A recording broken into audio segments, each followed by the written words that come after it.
Hello students, welcome to today's video.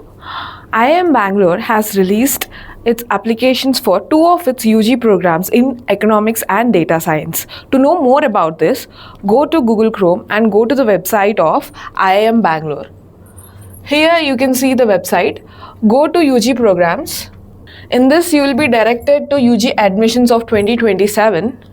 In this page you can find the details of these UG programs. Okay, so to know more about this you can just go to the admission process first. Now here you will find a PDF where there is a detailed note of everything. Okay, let's look at this. So the IIM Bangalore is offering you graduation for 4 years in honors of economics and data science. You can see the first one is the Bachelor of Science honors in data science, and these are the these are the details of the graduation program here. And the second degree is in the Bachelor of Science in economics. It's a honors program, and this is also a full-time undergraduate economics program. Okay, and these are the details of this particular program here. Now if you are interested in either of these, then you have to check the eligibility criteria for this program, for which you should not be more than 20 years old as on 1st of August of 2027, and then you are required to pass in class 12th or some equivalent form of intermediate from a recognized board. If not 12th class, you should be qualified in an equivalent form of a recognized board. And then the candidate must have taken mathematics as a subject in class 11th and 12th as well. This is a very important clause. If you are someone from HEC or CEC background, you are not eligible for this program. Please note that. Okay, and also you should have scored more than or equal to 60% of marks in your 10th board exams. Now these two are very important. Please check your eligibility here first.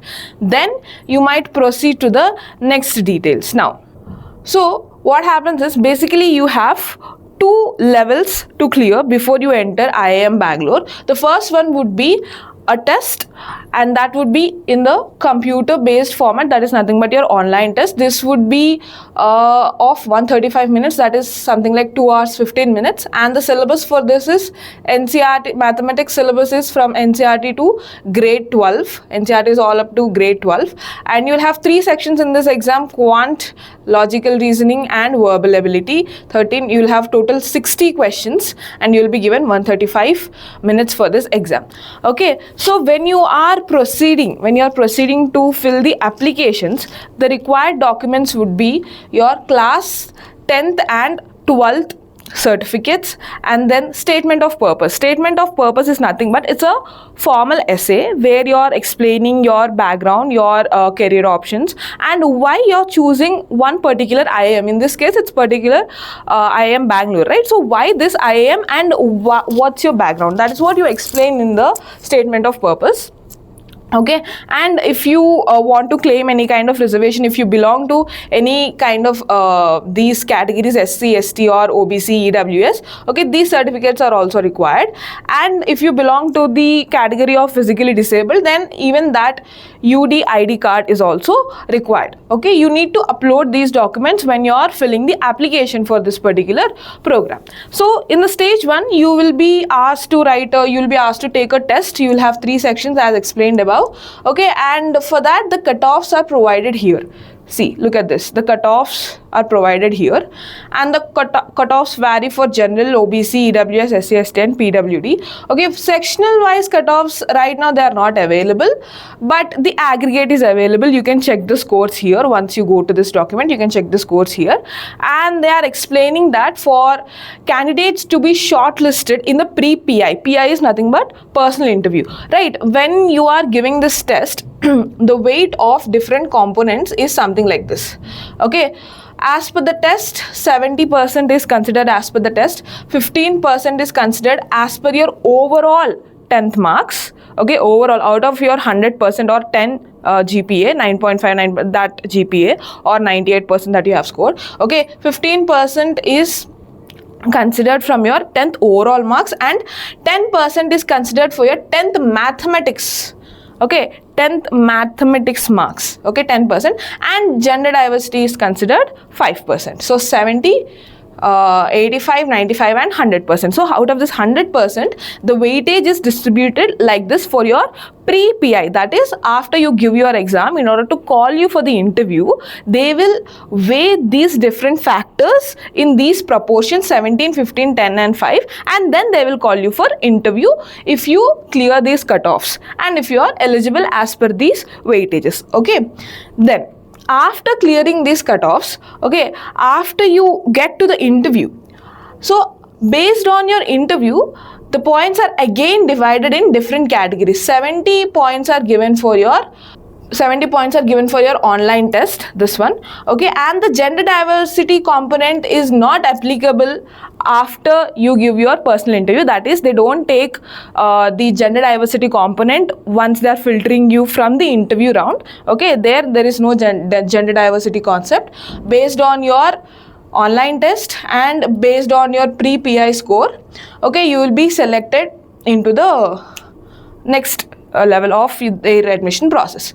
Okay, so when you are being selected for the this program after interview, what are the standards they are looking at? Your personal interview is taking 40% of the weightage, your UG test score, that is taking 40% of other weightage, the online test we have discussed about, and then your overall board score is being taken 10% of the weightage, and then your 10th board math is again taking 10% of the weightage. Okay, you can see that they have given a lot of importance to mathematics in your 10th class board, and that is being counted in both the stages here, along with the overall score of your 10th marks, right? And one more very important thing, after you clear your first round, that is after you're done with your online exam and you receive a mail or a notification from the college that you have been selected, there is one important thing that you need to note, that is reference letters. Okay, 2 reference letters are mandatory. They are mandatory for the candidates shortlisted after stage 1. That is your online exam. Okay, so they have to provide it in the online application through the email addresses. Okay, so who are these people who are giving you the reference letters? These referees should be teachers from the academic institutions where the candidate is currently studying or has studied, and should have taught the candidate in the relevant subjects within last 4 years. The teachers who are giving you reference, they must have taught you the relevant subjects, and also they must have taught you in the past 4 years. Okay, please have a note of this. The reference letters must be submitted online directly by the referees, okay, on or before the stipulated application deadline, right? So without the completion of the reference section, the application won't proceed. After you are selected for the online exam, after you're done with your online exam, this is for step 2. Okay, please have this in mind when you are filling the applications, right? So yeah, so this is about the exam. The reference letters are after you qualify your online exam. Okay, so let's look at the application now. Okay, let's look at the application now. You can again go to this particular tab. Okay, UG admissions test 2026 registration. First you need to register.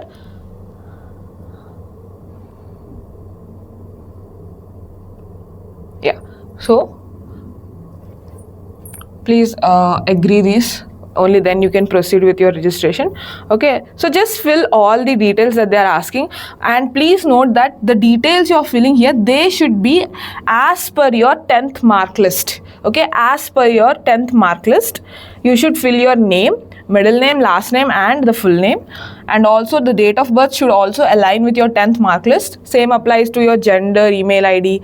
Okay, of course you won't have these in your 10th mark list, but make sure you're giving them the proper email ID, okay, and proper mobile number. Why? Because the OTP you receive would be in these email IDs and in this mobile number. Once you're done with filling all these details, okay, just click I agree and then generate OTP. You will receive a particular OTP to your mobile number or your email ID that you have provided. and then you can log in. Okay, so you need to fill your user ID and password, and then you will log in. After you log in, there is some other information that you need to fill. We'll see that in the next video.